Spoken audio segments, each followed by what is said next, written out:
Hello guys, welcome to another video of stock market funds advance agro life limited. Guys IPO का आज day 2 का subscription open हो रहा है। जानेंगे लाइफ सब्सक्रिप्शन जीएमपी कितना चल रहा है, लिस्टिंग कितना मिलेगा, परफॉर्मेंस कैसा रहा, अप्लाई करे या फिर नहीं, फाइनल डिसीजन क्या लेना चाहिए। और गाइस ये कोई रिकमेंडेशन वीडियो नहीं है, इसलिए जो भी फाइनल डिसीजन लीजिएगा अपने रिस्क पर लीजिएगा। चलिए फ्रेंड्स वीडियो स्टार्ट करते हैं।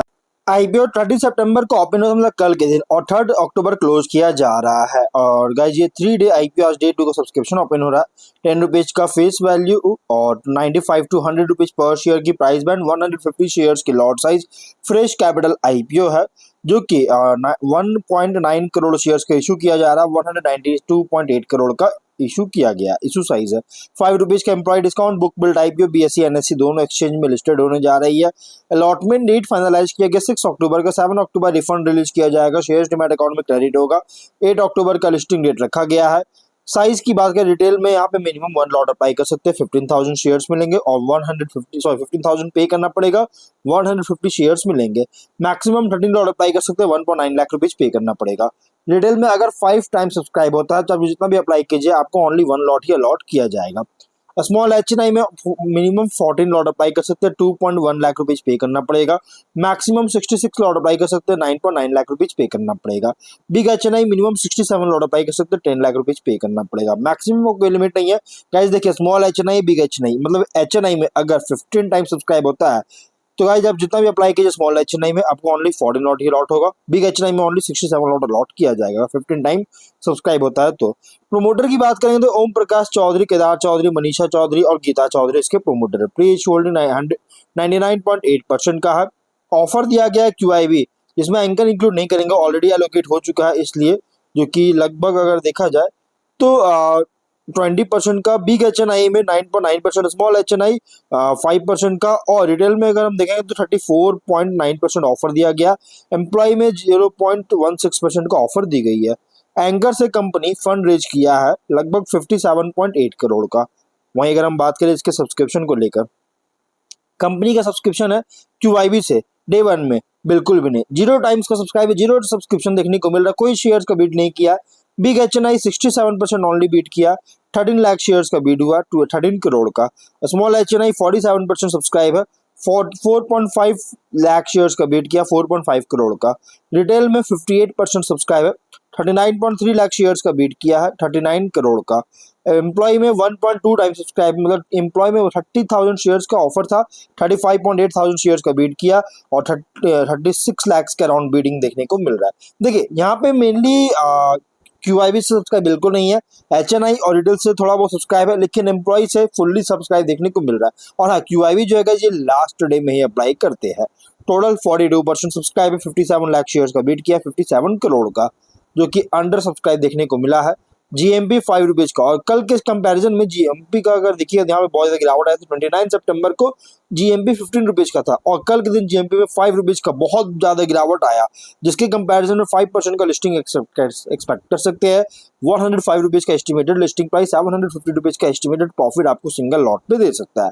बिजनेस की बात करेंगे, 2002 में इनकॉर्पोरेट किया गया था, जो कि कंपनी जो है ये wide range of agrochemical products का मैन्युफैक्चरिंग करता है, जो कि एंटायर लाइफ साइकिल, क्रॉप्स का जो एंटायर लाइफ साइकिल होता है उसको सपोर्ट करता है। प्रोडक्ट्स यूज होता है major cereals, vegetables, horticulture crops के कल्टीवेटिंग में, बोथ खरीफ और रबी दोनों सीजन्स में इंडिया में काम आता है, प्रोडक्ट्स यूज होता है। प्रोडक्ट पोर्टफोलियो में एग्रोकेमिकल्स जो कि इंसेक्टिसाइड्स, हर्बिसाइड्स, फंगिसाइड्स और प्लांट ग्रोथ रेगुलेटर्स है। फर्टिलाइजर्स जो कि माइक्रो न्यूट्रिएंट फर्टिलाइजर्स और बायो फर्टिलाइजर्स है। टेक्निकल ग्रेड प्रोडक्ट्स जो कि रॉ एक्टिव इंग्रेडिएंट्स है, जो कि यूज होता है एग्रोकेमिकल फॉर्मुलेशन जैसे पेस्टिसाइड्स, हर्बिसाइड्स, फंगिसाइड्स और फर्टिलाइजर्स के फॉर्म प्रोडक्शन में यूज किया जाता है। प्राइमरी ऑपरेट किया जा रहा है डायरेक्ट सेल्स से लेकर कॉर्पोरेट कस्टमर्स तक को के थ्रू जो है so sales direct operate, primary operate किया जा रहा है बिजनेस टू बिजनेस बेसिस पर। कंपनी जो है अलग अलग क्लाइंट्स को लगभग 19 स्टेट्स और 3 यूनियन टेरिटरीज में इंडिया में क्लाइंट्स को सर्व कर रहा है, और अलग अलग कंट्री जैसे यूएस, यूएई, बांग्लादेश, चाइना जिसमें इंक्लूड है हांगकांग, टर्की और इजिप्ट, केन्या और नेपाल में भी प्रोडक्ट्स एक्सपोर्ट करता है। मैन्युफैक्चरिंग फैसिलिटी जो है 3 मैन्युफैक्चरिंग फैसिलिटी है जयपुर राजस्थान में, 1, 2, 3, और तीनों कहाँ है तो जयपुर में ही है। और 15 जुलाई के अकॉर्डिंग 543 परमानेंट एम्प्लॉइज, जिसमें इंक्लूड स्किल्ड और अनस्किल्ड वर्कर्स। कॉम्पिटिटिव स्ट्रेंथ की बात करें तो एस्टैब्लिश्ड इंटीग्रेटेड मैन्युफैक्चरिंग सेटअप जो कि स्ट्रेटेजिक लोकेशन पर, डाइवर्सिफाइड प्रोडक्ट पोर्टफोलियो है एग्रोकेमिकल प्रोडक्ट्स का, एस्टैब्लिश्ड किया, खुद को एस्टैब्लिश किया है कस्टमर बेस का और स्ट्रॉन्ग रिलेशनशिप का, strong promoters of experienced management team है, ट्रैक रिकॉर्ड है हेल्दी ग्रोथ का। तो ओवरऑल बिजनेस यहाँ पर, हाँ कुछ और इसकी पॉइंट भी है अगर देखिएगा तो, सीजनल एंड मॉनसून डिपेंडेंट का जो डिमांड है इसके वजह से सेल्स प्रेडिक्टेबिलिटी को अफेक्ट कर सकता है। रेगुलेटरी रिस्क भी रिलेटेड है एनवायरमेंटल और सेफ्टी स्टैंडर्ड्स को लेकर, high competition, established global agrochemical player से एक्सपोजर हो सकता है, रॉ मटेरियल्स प्राइसेस यहाँ पर करेंसी एक्सचेंज रेट्स के फ्लक्चुएशन के कारण एक्सपोजर हो सकता है, डिस्ट्रीब्यूशन नेटवर्क और क्रेडिट साइकिल्स जो है रूरल मार्केट में, इस पर डिपेंडेंस बहुत ज़्यादा कंपनी है। तो अगर ये तो था कुछ रिस्की पॉइंट, अब बिजनेस स्ट्रैटेजी की बात करते हैं। तो कंपनी जो है अपने फुट होल्ड को, एग्जिस्टिंग मार्केट में फुट होल्ड को लगातार स्ट्रेंथ कर रही है, एक्सटेंशन दे रही है और कस्टमर बेस को लगातार एक्सपैंड भी कर रही है। और कंपनी जो है नया मैन्युफैक्चरिंग फैसिलिटी का सेटअप करना चाह रही है जिससे कैपेसिटी ऑगमेंट करेगी और कंटिन्यू, मतलब कि रेस्ट्रिक्ट जो जिस तरह के प्रोडक्ट का पोर्टफोलियो अगर देखें लगातार इंक्रीज कर रहा है, जिससे रजिस्ट्रेशन ऑब्टेन कर रहा है, लगातार कर रही है और प्रोपोज्ड एक्विजिशन लेकर आया था जिससे बिजनेस ऑपरेशंस को स्ट्रीमलाइन कर सके, कॉस्ट ऑप्टिमाइजेशन पर फोकस कर रही है, स्ट्रैटेजिक फोकस है रिसर्च एंड डेवलपमेंट पर। तो ये कुछ बिजनेस स्ट्रैटेजी भी है गाइस। मतलब ओवरऑल अगर हम बात करें तो wide range of agrochemical products का जो कि यूज होता है क्रॉप्स लाइफ साइकिल के लिए मैन्युफैक्चरिंग करता है। कंपनी जो है अगर देखिएगा तो यहाँ पे फाइनेंशियल की बात करते हैं, लेकिन हाँ एक हाईली कॉम्पिटिटिव सेगमेंट में ऑपरेट हो रहा है। 23 में 398 करोड़ का रेवेन्यू, 15 करोड़ का प्रॉफिट, 24 में 457 करोड़ का रेवेन्यू, 24.7 करोड़ का प्रॉफिट, 25 में 503 करोड़ का रेवेन्यू, 25.6 करोड़ का प्रॉफिट है। टॉप लाइन में और बॉटम लाइन में दोनों में ग्रोथ होता हुआ देखने को मिल रहा है, बट 25 में अगर देखिएगा ना तो चाहे टॉप लाइन हो या बॉटम लाइन, बहुत ही स्लो ग्रोथ देखने को मिल रहा है क्योंकि ओनली 10% का रेवेन्यू और 4% का प्रॉफिट ओनली जनरेट किया है, ग्रोथ हुआ है, जो कि कह सकते हैं थोड़ा सा स्लो ग्रोथ देखने को मिला 23 से कंपेयर करें 24 में, उसके कंपैरिजन में गाइस सिमिलर अगर कंपेयर करें नेक्स्ट फाइनेंशियल ईयर में तो गाइस थोड़ा स्लो ग्रोथ देखने को मिल रही है।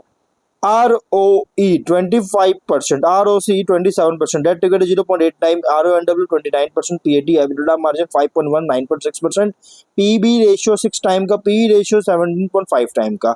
और अगर हम बात करें गाइस कंपनी के कुछ और पॉइंट्स, देखिए इसका कॉम्पिटिटर है guys Dharmaj crop guard insecticides India limited, Heranba industries, Dhanuka agritech और इंडो गल्फ क्रॉप साइंस। ये 5 इसके कॉम्पिटिटर है। देखिए हाईली कॉम्पिटिटिव सेगमेंट में ऑपरेटर है, इसलिए मैं कह रहा हूँ। और प्राइस बैंड जो रखा गया है guys PV ratio P ratio के अकॉर्डिंग एग्रेसिव, बहुत ही ज्यादा प्राइसी आईपीओ रखा गया है। लेकिन अगर हम देखें करंट मार्केट कैप भी तो सबसे कम इसी का देखने को मिल रहा है। हाँ इंडो गल्फ के आसपास इसका मार्केट कैप देखने को मिल रहा है। इंडो गल्फ का भी प्राइस बैंड जो है 109 के आसपास था और इसका प्राइस बैंड 100 रुपीज के अराउंड देखने को मिल रही है। लेकिन पी रेशियो बहुत ही हाई देखने को मिल रहा है अगर कंपेयर करेंगे इससे इंसेक्टिसाइड्स इंडिया लिमिटेड से, या फिर इसके अलावा पीवी सेल्स अगर देखिए ना, P2 सेल्स जो है प्राइस टू सेल्स, ये भी थोड़ा ज़्यादा देखने को नहीं मिल पा रहा है। ROE भी उतना बेटर देखने को नहीं मिल रहा। तो ओवरऑल का थोड़ा रिस्की आईपीओ तो है, लेकिन और GMP है 5 रुपीज का, विच मीन 5% का लिस्टिंग एक्सपेक्ट कर सकते हो। ऑब्जेक्टिव है working capital requirement, general corporate purpose की फंडिंग चाहती है, इसके लिए आईपीओ लेकर है। तो ओवरऑल आप देखिए अगर आप इसे अप्लाई करने सोच रहे हैं मीडियम टू लॉन्ग टर्म के लिए कंसीडर कर सकते हैं, बट फाइनल डिसीजन जो भी लीजिएगा अपने रिस्क पर लीजिएगा। ये कोई रिकमेंडेशन वीडियो नहीं, तो मिलता है नेक्स्ट वीडियो में।